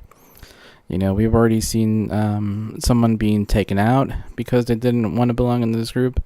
And, you know, the fact that Diablo is, you know, immersing himself into the foreground here, you know, will definitely have repercussions, you know, for him later on. You can see his wife tattooed on his arm. You can kind of see, you know, a story being told in his tattoos. That's how a lot of people in, you know, the street want to be remembered. They want to have tattoos of their fallen ones, you know, deeds they've done, things like that. You know, like I mentioned, David Ayer is married to a Latina lady. So there's a nice scene. It's, you know, it's pretty authentic of awesome Mexican food. You have the LA Times. And, you know, here you have a strong woman, you know, not being afraid of, you know, her husband, even though her husband is doing less than stellar job. I love the shirt Diablo has, very authentic. You have the authentic Mexican artwork in the table, you know, Guadalupe. You know, everything here is very authentic, you know, and it's very, very bittersweet. One thing to know is that Diablo is a relatively new newcomer to the Suicide Squad in the comics. There have been other versions, kind of like, you know, Barry Allen was the second Flash. You know, this Diablo is the second version. And, you know, because of this movie, he has become quite popular. And, you know, a lot of people have enjoyed this brand new character. And we have to give it up to, you know, this performance, this whole script, you know, the direction. And, you know, if you ever seen this actor in another movie, it's just completely different. He's like really nice, you know, and, you know, it's the makeup, the performance, the script. Same thing with, you know, Margot Robbie. You know, she was reading Harry Potter. She's kind of a nerd when she got the call to become an actress. You know, all these people have different personalities from their characters, which kind of helped them, you know, put on, you know, good acting roles, even if it is, you know, Bella Tanza makeup like Killer Croc over here, which has a really great line of being beautiful. And he's right, he's beautiful. They even gave him an Oscar for makeup, you know, to the to the beautiful artwork they did, which kind of irked a lot of people that don't like DC Comics. But hey, you know, when you have good work, you know, your peers will recognize it. And, you know, the fact that Rick Flag finally comes in and joins, it's a big significance, you know. It's a great way to start the end of the film. You get to see everybody, you know, basically being a confessional. Everybody is, you know, kind of being truthful in each other. There's no more masks. There's no more hiding behind, you know, any kind of military order obeying. You know, everybody is an equal, you know, whether it's a, you know, like a bad guy criminal or, you know, someone in the army. And him just breaking, you know, the control command of the kill switch, you know, kind of puts things on the table like, hey, you know, we're going to do this together. Very emotional scene where, you know, Deadshot receives the letters. Again, Will Smith, man, bringing his A game. It's very emotional. People in the audience, man, get teary-eyed. He does a really, really wonderful job. And I think that, I don't know if the audience follows Will Smith, but, you know, he had some you know, fluctuations with his kids and his wife, but all of a sudden, in the last few years, he's pulled it together, and we can all relate to, struggling with, on screen or off screen, because with the invention of cell phones, everybody's on screen, so the fact that Will Smith gave such a powerful performance, even though, he's a giant, stellar Hollywood star, but he still took the time to bring his A game, to a quote unquote comic book movie. Like, instead of just cashing in his paycheck and just saying funny dialogue, he really brought his acting chops to it, and everybody in this film did. And I think that's what separates, DC movies in particular, because, Superman was the first and DC Comics kind of kept going with the superhero genre. Of course they're going to take it seriously. They're not Pepsi, they're Coca-Cola. They're the main, source of this. So of course you're going to take it seriously. Me as a Mexican, I take my Mexican heritage and Mexican pride really seriously. People that don't, they probably, joke about it all the time. And that's a difference, between authenticity, being original, and, knowing where you come from. This shot of the boomerang reminds you of the Batarang. If you played the Arkham City video games, it's a nice little homage to there. And it's kind of nice to see them planning out the, the attack, and having, Rick Flag's failure of arming the bomb actually being something helpful. So that, as a storyteller, tells you that where Rick Flag failed and sees it as something haunting that is haunting him by his new friends, they see it as an opportunity to actually detonate the bomb and make good use of it. Again, it's all about script. It's all about how you deploy your ideas, and how you, you as an audience is able to pick it up. If you as an audience member don't pick it up, hey, perhaps you should, watch it again, or not make your mind until you're quite familiar with all these iconic, either characters or references, or, just kind of open your eyes to what's in the screen. For instance, Katana over here says, "We will finally be together." You're thinking that because she is introduced later in the plot, she might, be the one to be sacrificed. Again, it's misdirection, authentically done to persuade you to think that Katana is going to bite the bullet, that she's going to sacrifice herself, out of duty, to Rick Flag, and so that she can join her husband. Again, it's something that nobody really noticed, but, it's quite obvious, if you're seeing this for the second or, third time. I like the fact that the water is not clean, that there's a lot of debris. Speaking of debris, this looks very 3D-ish. It's almost kind of Matrix-like, with the bullets and the explosions and all that good stuff. Really good art direction here. You get to see, like, the poor soldiers, being melted into the pillars, and, this is definitely not your standard, bad guy. I really enjoy the fact that it's something unknown, that we don't know if they're all going to live, they're all going to die. I honestly thought that Will Smith might not make it again, quite simply because, he's a big star, he probably has a giant paycheck, again, misdirection. But we kind of, are growing closer with these characters. The more you learn, the more you get to see, and, you don't know who's going to bite the bullet. Again, Midway City, that's where Hawkgirl and Hawkman live. We had not seen it in movies prior. So it's very nice to see that it looks very much like something in the Midwest, like an alternate Earth version of Chicago, or something nice like that. Um, I like the fact that all these debris is forming some kind of unison, swirling vortex.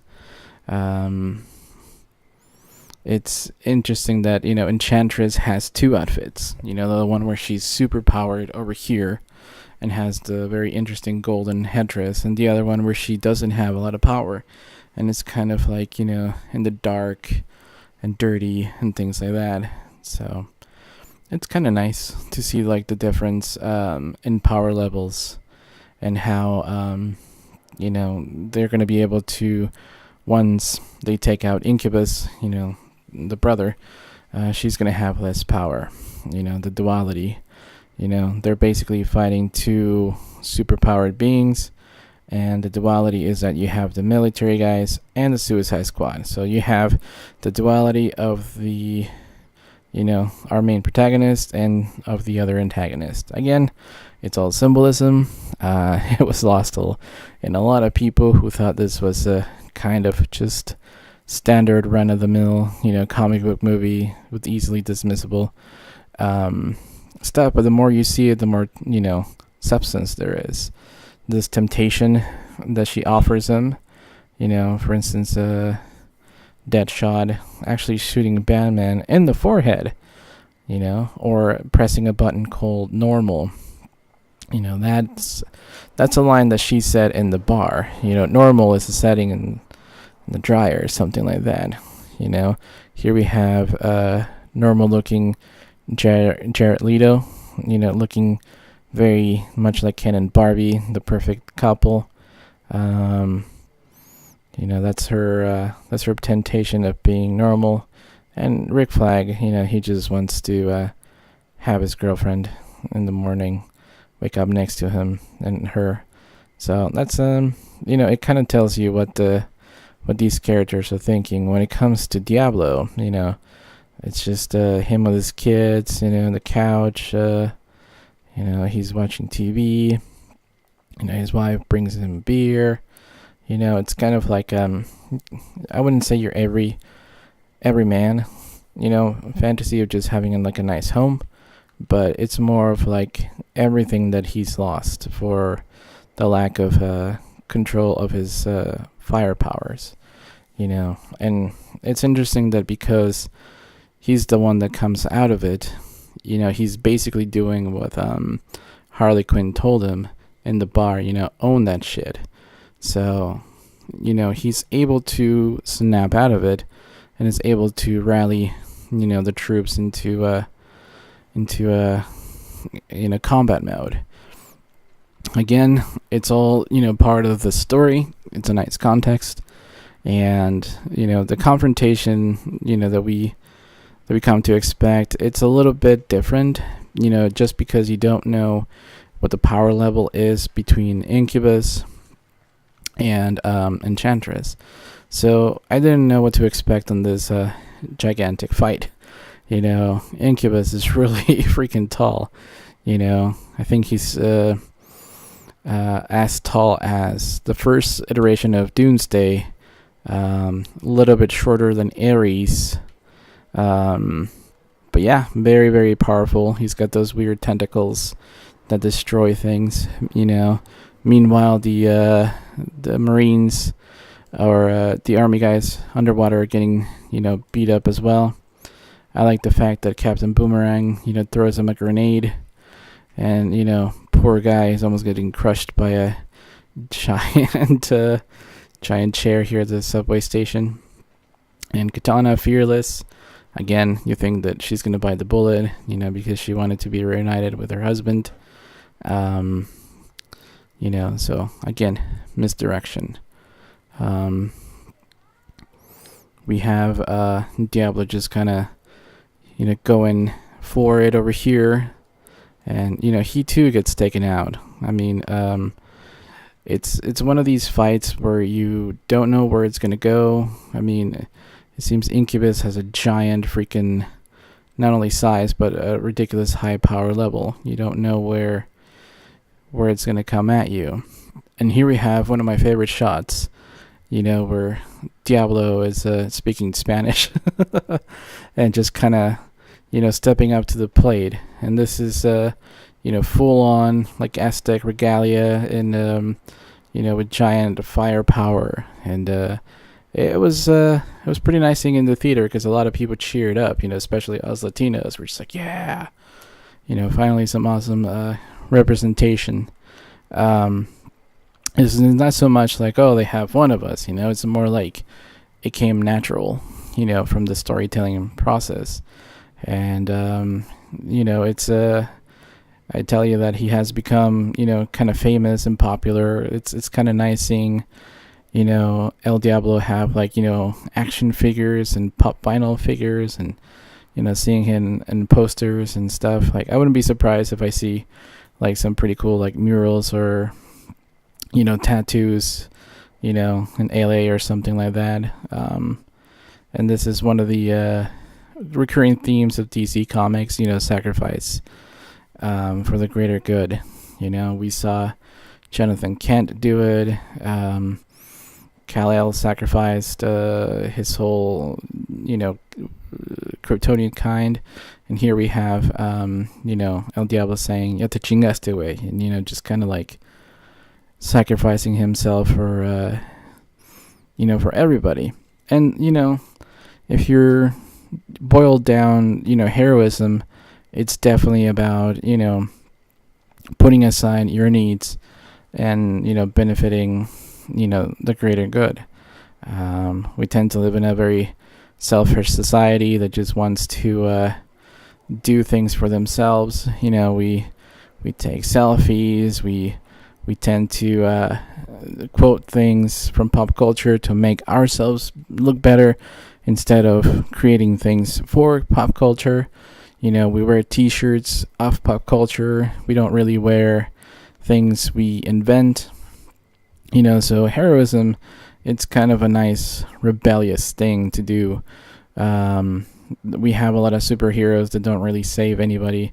They're just bickering with, with bad guys. And the reason why Enchantress becomes dangerous is because she started hitting all these military bases.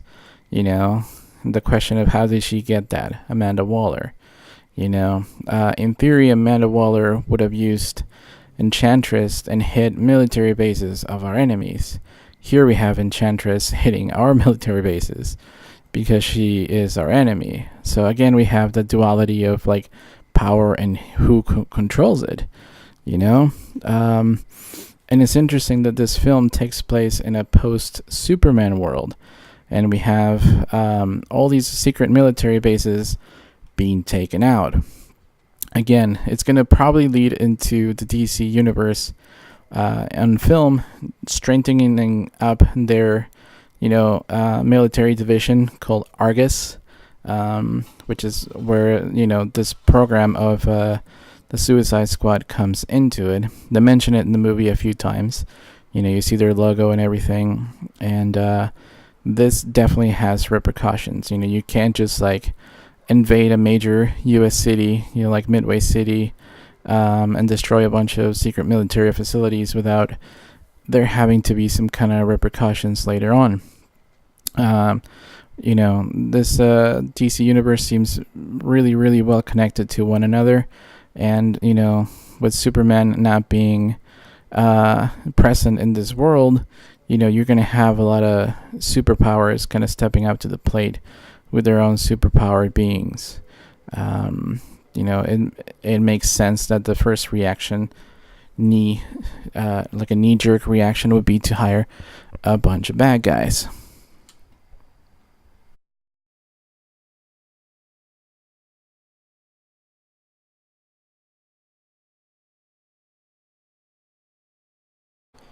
And as we head into the end of the movie, we kind of get to examine, the whole purpose and meaning of Suicide Squad as not only just a film, but as part of the bigger, DC movie universe and, the like a cog in the machinery.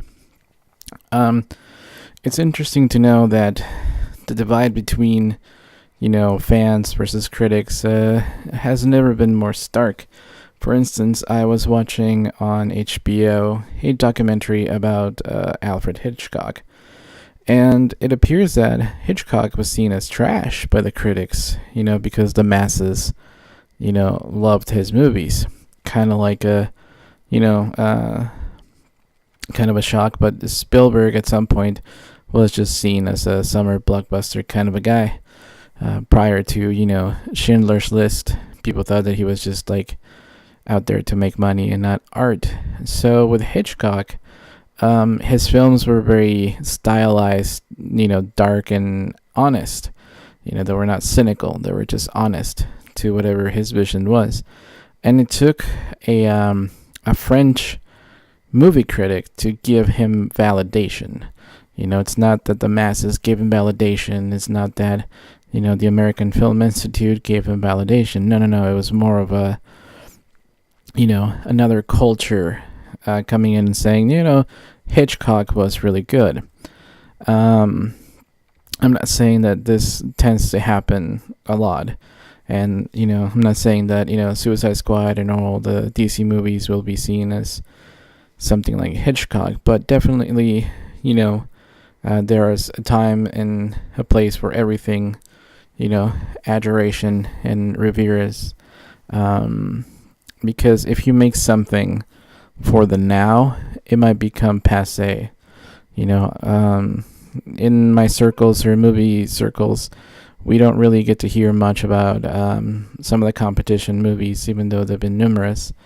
I tend to remind people that DC movies have existed since the 1940s with the Batman and Superman movie series. Also, with the Black Hawks, who also had a movie serial. I think 15 movies per series. So, DC has been making a lot of movies since and will continue to do so. Just because, these stories are timeless. And usually it takes, years later of appreciation to kind of, appreciate it.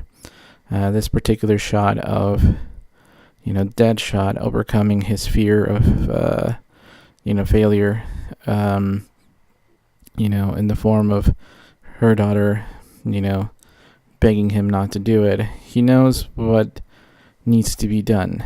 He knows what needs to be done, and it's not for, personal satisfaction. It's more for like the greater good. And it's kind of a nice metaphor for, these DC movies that have started kind of like a divide between movie critics and the audience, because the audience really likes them. And, upon multiple viewings, I keep finding more and more, more substance, more Easter eggs, more symbolism, more cinematic, achievements and tricks and things like that. So with overtime, we can expect these movies to be that. I know that Warner Brothers lets the directors be in charge. I know they have a trajectory of movies, they want to hit. But I have yet to see this kind of level of dedication from the competition. Edgar Wright was going to make an amazing Ant-Man movie. That never happened. Joss Whedon was only allowed to do 2 Avengers movies, and the second one was not as good as it could have been. So you have that kind of lack of expression. For instance, the Russo brothers wanted to make quite different third Captain America movie, but then Batman vs Superman was announced, so then they had 2 heroes facing off each other again. So, for as many as people give floss to Suicide Squad, it was something fresh. If you look at the third film from the competition, Iron Man 2, compared to Suicide Squad, there is no competition.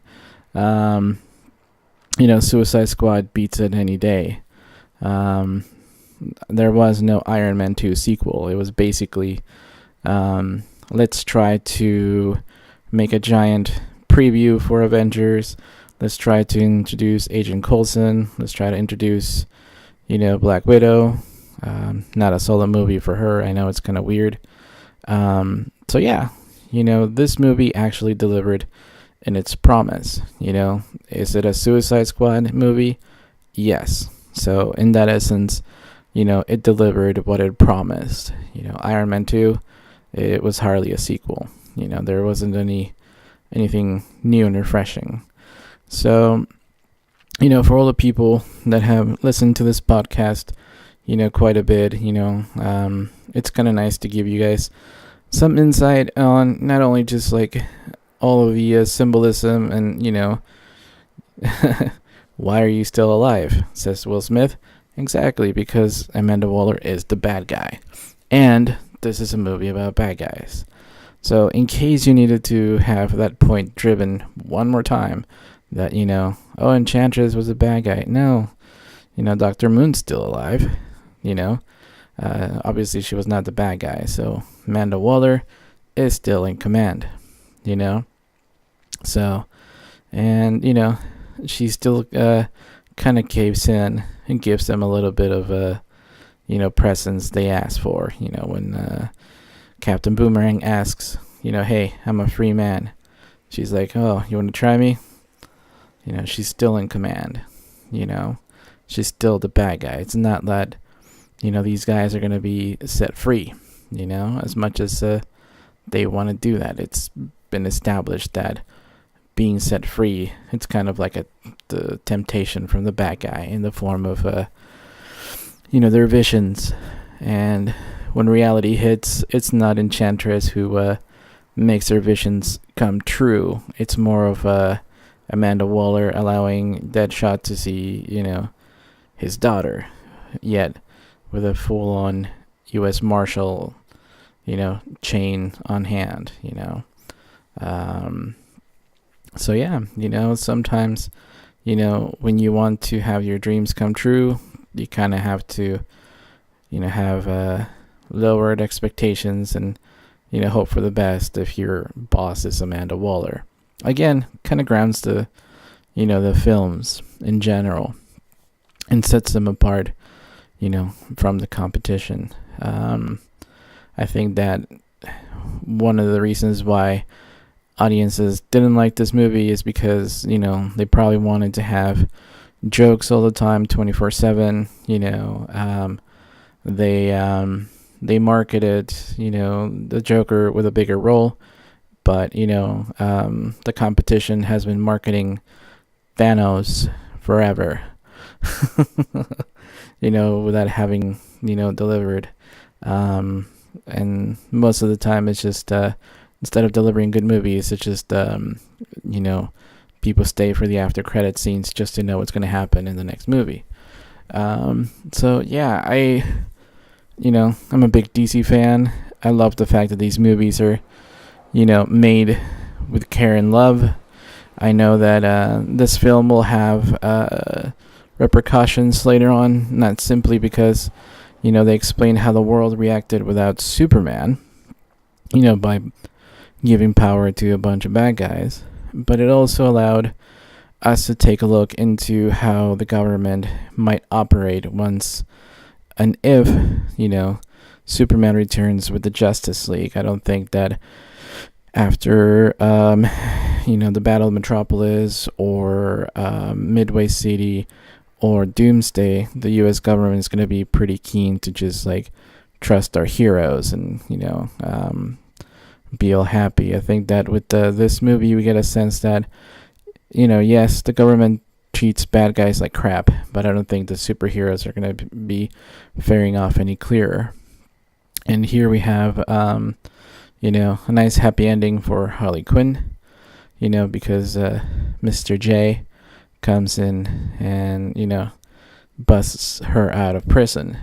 And, this is one of those really good happy ending movie moments in, in cinema history, because it's kind of like Bonnie and Clyde. It's Bonnie and Clyde that survive and go on to other adventures. This song, it's pretty damn awesome.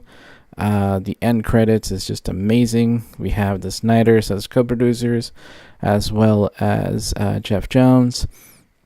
And before we head out, there is a lot of people out there that are going to be asking me to do more commentaries. So we'll definitely do one for Man of Steel and for Wonder Woman whenever it comes out.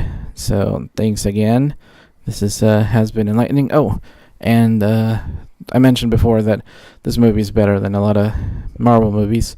I told you I was going to tell you which ones.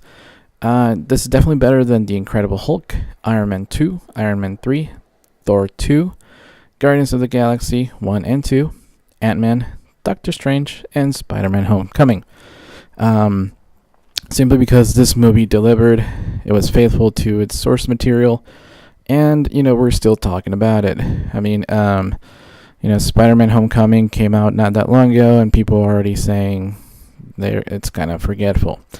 And the new Thor trailer seems like Guardians of the Galaxy, 2.5.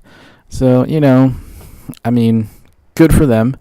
But, we're still talking about our movies. These movies are still great. I mean, their Doctor Strange got compared to Iron Man. It's like basically Iron Man the sequel or the remake. So, yeah, we make different movies here over in DC. We are definitely proud of them. And, I hope that, this kind of gives people incentive to speak up and be like, you know what? I liked it. And, the coolest thing about Suicide Squad, if this is like the least popular, the least famous DC movie, we have a lot to look forward to. Because I just named 9 other movies that are from the competition that I think are far inferior. And don't ask me to make commentaries on those because it would be hysterical. And at the end of the movie, we have the awesome extra credit scene between Bruce Wayne and Amanda Waller. And again, we might get to see Amanda Waller in Justice League, trying to organize either Argus or maybe another superpower team. I know that if she sanctions the Justice League as an official U.S.